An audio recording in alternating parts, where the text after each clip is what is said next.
This week, Paul and I discuss bug bounty programs.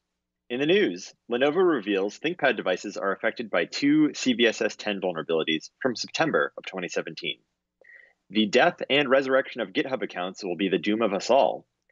And this is how the world ends, not with a bang, but with the gentle hum of Bitcoin miners. Stay tuned for all that and more on this episode of Application Security Weekly.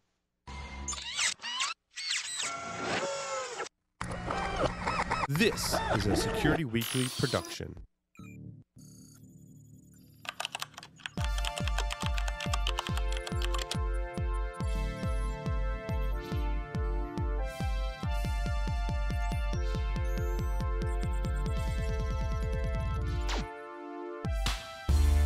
IT Pro TV, binge-worthy learning for IT teams. Why is it binge-worthy? It's learning presented in an engaging and entertaining talk show format that beats voice-over PowerPoint snooze fests. Watch over 3,300 hours of content in their on-demand library, on your desktop, on the go, or in the comfort of your own living room. IT Pro TV is IT training you and your team actually want to watch, which means a better return on your learning investment. Get started with IT Pro TV for teams by visiting itpro.tv/Security Weekly and start a 7-day free trial and get 30% off standard or premium IT Pro TV memberships using the code SECWeekly30.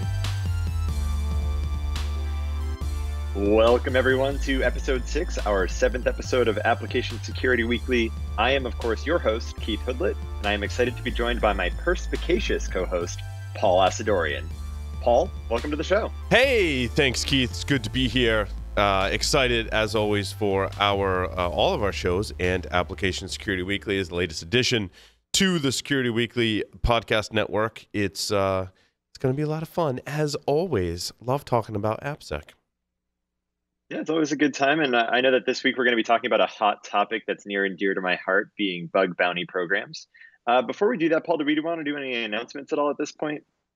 Yeah, there's announcements.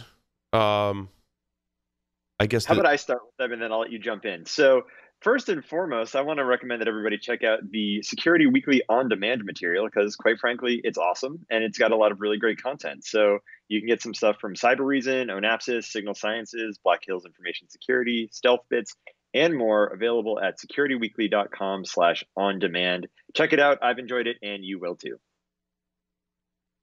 Awesome. We're doing a few conferences, so there's going to be InfoSec World, Secure World, and I thought there was another one. Hack West. Hack West is thrown in there too. So we're working on actually building an events page so we can just list out. Source Boston is the other one. So we can just list out all the conferences that we are running discount codes for our listeners in addition to ones that we'll be at. So hopefully by next week we'll have that landing page up, and then we can just tell people to go to securityweekly.com/events. That doesn't exist yet, but it will, and then you'll be able to get all the information about events that we, like I said, will either be at or supporting in some fashion. So. Awesome. And one last shout out as well. If you work in IT and you have access to, or you want access rather, to an awesome library of on-demand training, head over to itpro.tv/securityweekly. So they are now accepting requests for demos of the IT team solution that allows you and your coworkers to access over 3,300 hours of training at any time. Use the code SECWeekly30 for a 7-day free trial and 30% off. Awesome.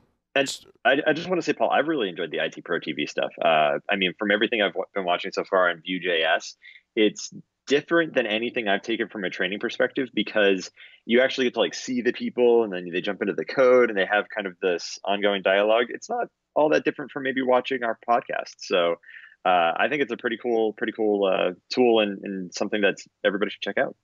Yeah, oh no, that's awesome. Yeah, our setups are similar. They have a little more advanced technology to support that training and learning environment that you talked about, Keith, but it is very similar. We're Security Weekly and IT Pro TV are very much in alignment with the way that we produce and distribute or let people consume the content. So it's awesome. So we're going to talk bug bounties. Yeah. Well, so full disclosure right out at the very front, I want to say I do work for BugCrowd, which was the first bug bounty platform to be incorporated of course, following on after the bug bounty programs from the likes of Microsoft and Google. So that's kind of my full disclosure out front, is that I do have a vested interest in this. But given the recent events, especially the the Senate testimony that took place last week from a number of individuals, including Katie Massoris, our good friend of the show, as well as the new Chief Information Security Officer at Uber, John Flynn, Martin Mikos, who's the CEO of HackerOne, which is a competitor to BugCrowd, and Justin Brookman, who's a consumer union director of privacy and technology policy individual. So I it was just want to say an that, Kate, interesting. did you hear the episode where we mentioned Katie, and I just went off on this. Were you on that episode, Keith, when it kind of went off on how much I really like Katie's hair? Because it's just I beautiful.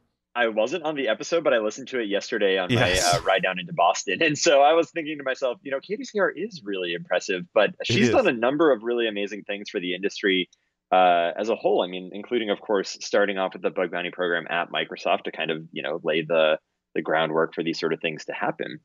But yes, I do remember and recall you going off about Katie's hair. And quite frankly, for you and I who have very little hair, I can see why we'd be jealous. Yeah, I'm a Uh, little envious. I am. I think I said that in the episode, and it was kind of creepy how much I talked about Katie's hair. So, Katie, I apologize. Well, so she was also actually on another podcast that just went live yesterday as well, where she talked a little bit about her congressional testimony as well. And what I found really interesting about the whole testimony was mostly how much John Flynn, so the CISO at Uber, really owned the fact that Uber was in the wrong for doing this. And he's the new CISO, right? Like, he's not even the guy that was responsible for any of this happening, but he basically went to Congress and gave, as I think it was called, the best mea culpa that anyone has ever seen, really. Well, I mean, the fact that they have to apologize is somewhat of an issue as well. However, it is encouraging to see that they, are turning things around. The other thing that really impressed me about Uber recently, somewhat not related to bug bounties, but have you ever looked at Uber's GitHub repository? Not as of yet. I did have a tool that I think we talked about last week that was pretty cool in the show notes about some streaming like data science technology that they open sourced, which was pretty awesome. There's got to be a couple of dozen projects that are completely open source in their GitHub repository on various things, some of which are security related, some are application and testing and performance related. I just thought it was really cool that Uber, being a large company as they are, which does a lot of sharing, and I don't think many people knew that. And I thought, this show was a great opportunity to kind of mention that. It came up because Chris Gates is working on a project called Meta, which implements the MITRE ATT&CK framework and is a tool to help you with that. So it was pretty cool. That is actually really awesome. And quite frankly, I'm going to have to go check it out now, because the tool that I saw last week for analyzing streaming data, which is something that they use for obviously rides, like actually analyzing different rides and routes, etc., live in their app, being able to take that sort of ability and then turn it around and use it in maybe your own data that is a streaming across the wire sort of thing for analytics purposes. Doing that live as it's streaming is hard, and I was really enthused by that. They open sourced their tooling for that, so definitely check that out on their GitHub. Back to kind of the reason why this congressional hearing took place, though, was for those that aren't in the know. 2 years ago in 2016, there was a breach of Uber data that is pertaining to 57 million users in total, which included both drivers and riders, and 25 million of those affected were users from the United States. So that breach has been in the news quite a bit because of the fact that what happened shortly after, and I would say basically right after the breach occurred, a researcher, and I would say they're a rogue researcher, not necessarily like a bug bounty hunter, came forward to Uber through side channels. Basically, it was via email, and notified them of the vulnerability, but also then said, I have all of this data and I want $100,000. That was very clearly extortion, right? Like, there's no doubt about the fact that they were trying to get as much money out of them as possible. And ultimately, what ended up happening was Uber leveraged their bug bounty program on HackerOne to pay out that bounty, I believe in the form of Bitcoin at the time. That's at least what has been reported.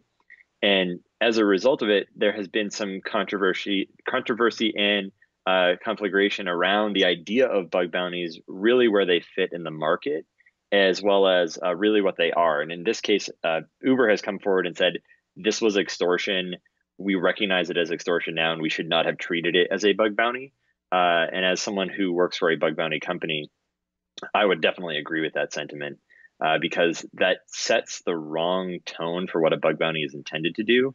It's not intended to pay for breaches as cover up. It's intended to help you find your vulnerabilities through manual testing from other users out on the internet. And then, of course, pay those researchers for their time, for their findings accordingly. Paul, I want to let you jump in to see if you have any questions. Of course, I don't want to drive too much of this conversation from the perspective of what my experience is and kind of my vested interest, but I want to make sure that we're answering any questions that you might have as a general user. Yeah, I think actually the story we're covering on Paul Security Weekly with Katie Mazuras was talking about the place and the role that bug bounties play in organizations, and how an over-reliance on bug bounties is certainly a bad thing.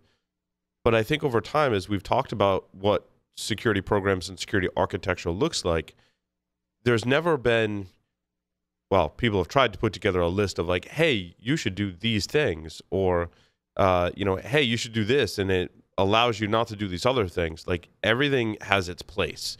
And bug bounties, I believe, play a very critical role in your security program.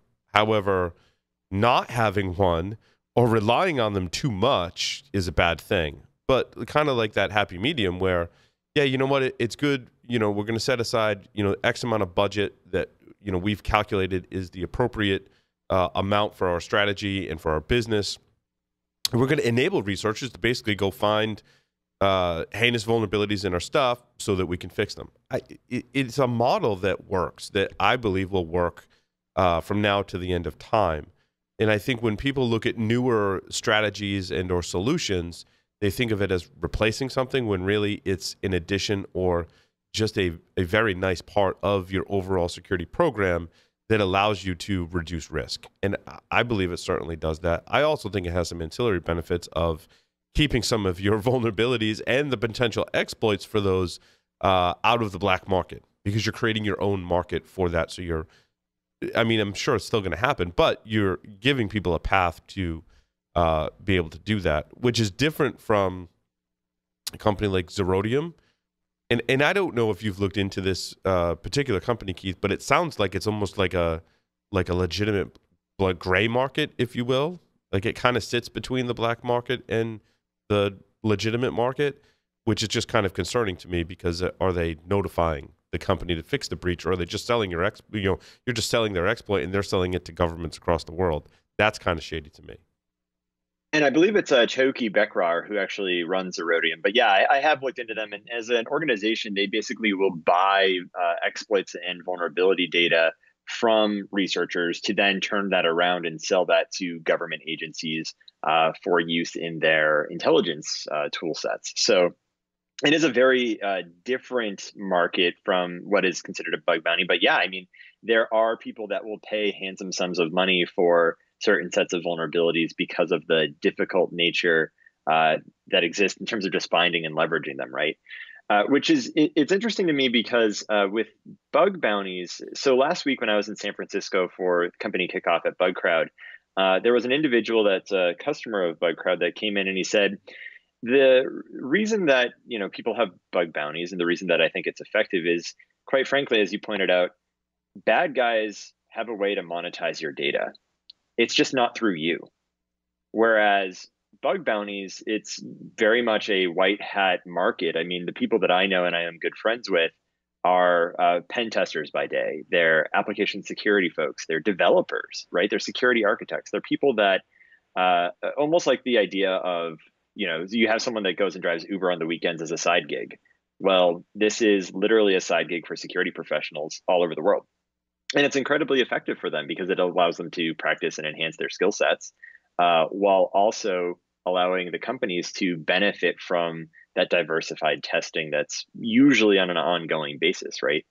So the thing that I think is important to differentiate as well, because Katie on another podcast was talking about how we've had the ability to have human testing for a very long time in the form of pen tests, and I definitely agree that pen tests have a place in the entire ecosystem of security for an enterprise. But to the extent that, and this has happened to me on a number of occasions, many of the pen testers I know are very good at network based, operating system based, systems based testing, right? Like they're very good at finding AD credentials, for example. If we went to talk to Larry, he would be very good at getting access to domain controllers and then leveraging and moving around inside of a network. Many of the people that have a very strong skill set in that regard that I've met personally and actually trained at DerbyCon have things like their OSCP, but don't know the first thing about AppSec, which is quite frankly the huge footprint that everybody's ignoring, because and one reason why we created this show. Right, exactly, right. Hence, we are here. So it's interesting to me that Katie felt that pen testing really was the way for manual testing to have taken place in the past, whereas I know that the diversified skill sets of bug bounties really make a difference for a lot of companies, because they don't just get one or two testers; they get as many as hundreds or thousands of testers potentially looking at their application. And so, I think I slightly disagree with the skill set as you've kind of laid it out. I think that many pen testers, many more than you might have alluded to, Keith, do either understand the application to a certain extent, or with a little bit of practice and research can learn enough to be effective at finding vulnerabilities inside of applications. However, when you look at the network, it's just a different network and endpoints and things like that, in Active Directory or even Linux. If you understand enough about the operating system, you can use some tried and true ways to get in and gain a foothold in the organization, and then potentially compromise the application. And that's just one path. I truly believe that as that path starts to close down, of course, Active Directory has been a great way for so-called network or infrastructure level kind of testing to be very successful. As that starts to get more and more locked down, it starts to push into the application. But then it's a different problem.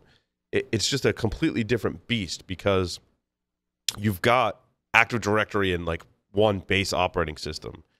If you're a really large organization that you've got 50,000 employees or more or less, let's say, you likely have hundreds, maybe 1,000 different applications. And all of those different applications are grouped into different architectures, different technologies that you then have to understand, and they're customized for each one. So the amount of effort it would take to do a similar kind of test against all of the applications, you'd need just massive teams of people looking at all of that. And I think that's one problem that bug bounties solve. An aspect of that problem is allowing more people to look at your applications. The manual testers can only look at so many different applications. And so it creates this problem of manual testing being extremely difficult across those apps. But I do think that that's where it's going. And last time we were talking about some mainframe security.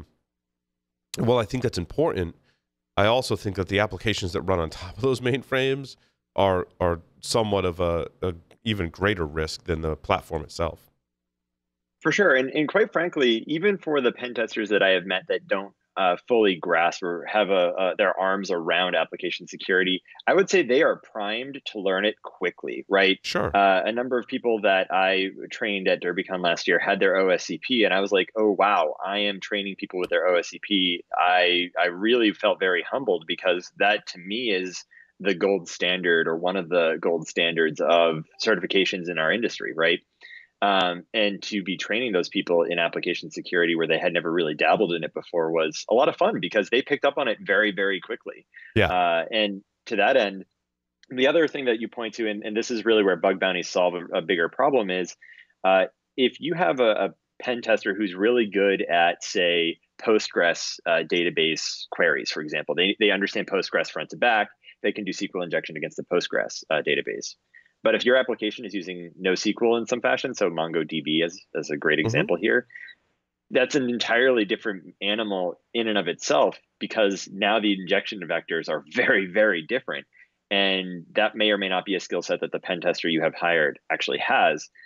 And that's where I think bug bounties come in and make a really big difference is you get all of the skill sets, right? You get that person that is really good at Postgres and SQL injection from that perspective. You get the person that is really good at NoSQL injection and auth bypass, and on and on.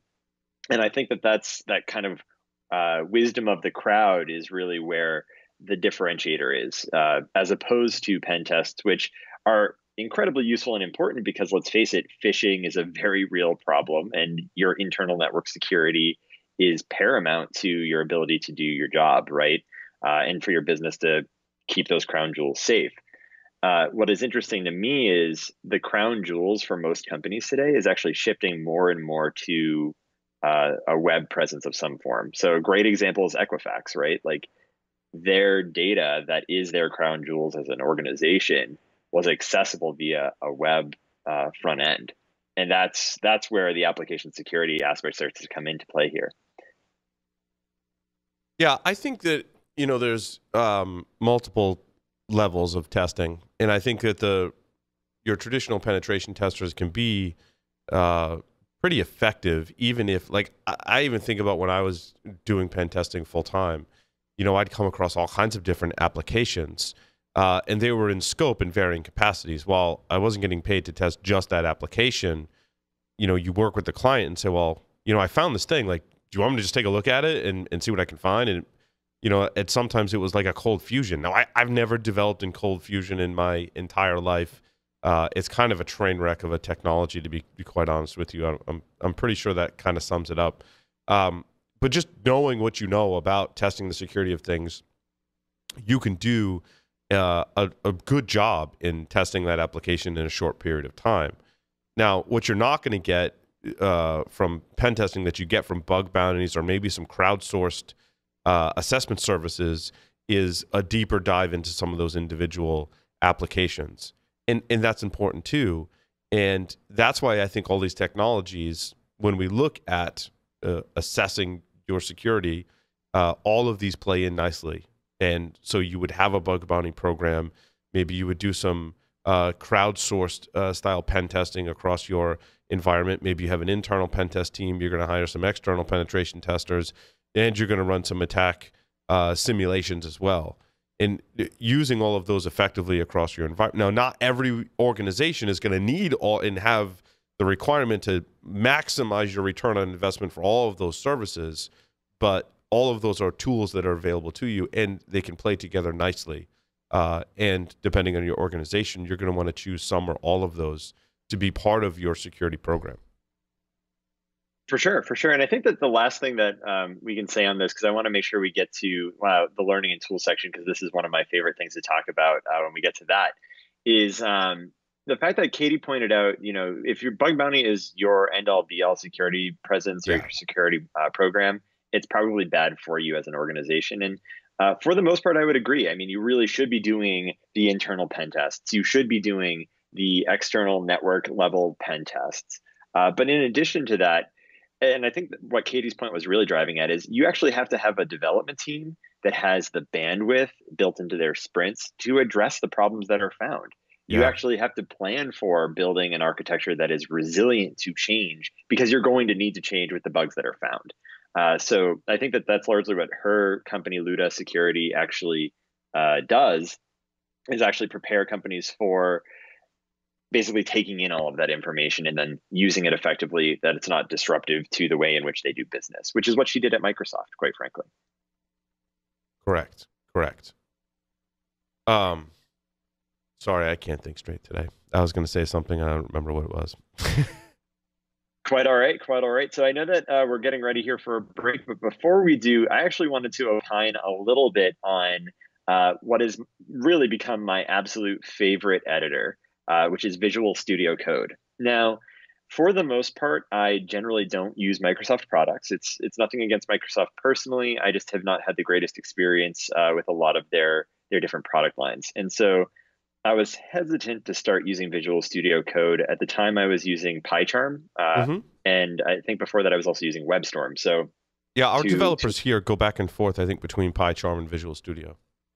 yeah, and so honestly, for me, I was paying for PyCharm on the I think it was like monthly subscription, and I had already used Atom and Sublime. Sometimes I Yep. had actually programmed in Vim. Believe it or not, I just had a nice color scheme and everything and some I do, plugins. and that's what I And use. I use Vim for all of my programming and editing tasks, and I can't seem to latch on to any other editor. And I know that some of the other editors, or most of them anyway, will have like a VI emulation mode, and it seems just kind of fake to me. Like it yep. doesn't behave quite the same way as your traditional Vim, and that's where I've been using Vim for 20 years now, so it's hard to, when I edit something, not use all of the functionality and keystrokes that I know and love in Vim. So Well, that is where I think Visual Studio Code for me actually really made a difference. So, one of the things that is a huge bonus to Visual Studio Code over any other editor that I've used is the extensions tool sets that they have. So, I actually use a Vim extension that mhm. gives me all of the basically keystroke functionality that you get in Vim, like literally colon right quit, like works. It'll literally shut the Mm. file for you and save it. Like I'll have to give that a shot, because I don't think I've played with that specifically, or if I did, not recently. So Yeah. So to that end as well, I mean, the built-in integrations with Git are phenomenal. mm. Especially, I use a MacBook Pro, and I really love that piece of it. IntelliSense from like the auto completion perspective is just amazing. And so, quite frankly, it's free. It's I believe it's open source. It's open on every operating system under the sun, from Linux to Mac to Windows. And I would say this, and kind of in closing about Visual Studio Code. I've written a lot of code, and this made developing code fun, which is not always the case, as I imagine you've probably also experienced, Paul. Well, just varying. I guess it depends on your definition of fun.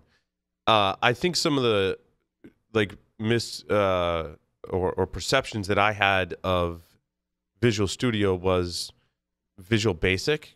Did it like come from the, like, when you developed Visual Basic like a long time ago? Because I'm Yeah, old. yeah, Was yeah. that There was Visual? like the Visual Basic Was that editor or something like Yeah? that, Was that done in and like that's Visual Studio? Is that like the same thing that we're talking? It's different today, right? But that's kind of where like my brain goes when you say Visual Studio. I think about when you're developing Access databases or writing Visual Basic, 15 or 20 years ago, that's what you used, and those tools were pretty horrible. But now it sounds like it's still a Microsoft product, but it's a general developer tool set that runs on Windows, Mac, and OS 10. Is that correct? yeah, yeah, yeah. So basically, the way that I would define it Wait, is did I say Windows, VS. Mac, and OS 10? Windows, Linux, and OS 10. Good Lord. Yes, Mac OS. Mac So OS, and it's not yeah, even I mean, OS 10, it's Mac OS. God damn it. that's why I'm here, Paul. It's okay.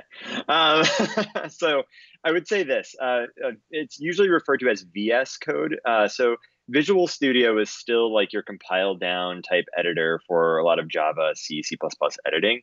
But VS Code, or Visual Studio Code, is kind of like a rethinking of that is free and open source. Mm-hmm. And I believe it's built on Electron, which is basically what GitHub used to make, I think it was Atom, as well as Slack is kind of written in the same type of Sure. language. So my strongest and thorough recommendation is check it out, add some plugins. If you have questions, I am hoodie@securityweekly.com. Just send me an email. I will tell you all of the extensions that I love to use, and we can definitely get you rolling on VS Code, because I think, quite frankly, our listeners are going to love it if they haven't tried it. Awesome. All right, with that, I guess we'll take a break and we will come back with the news. Awesome.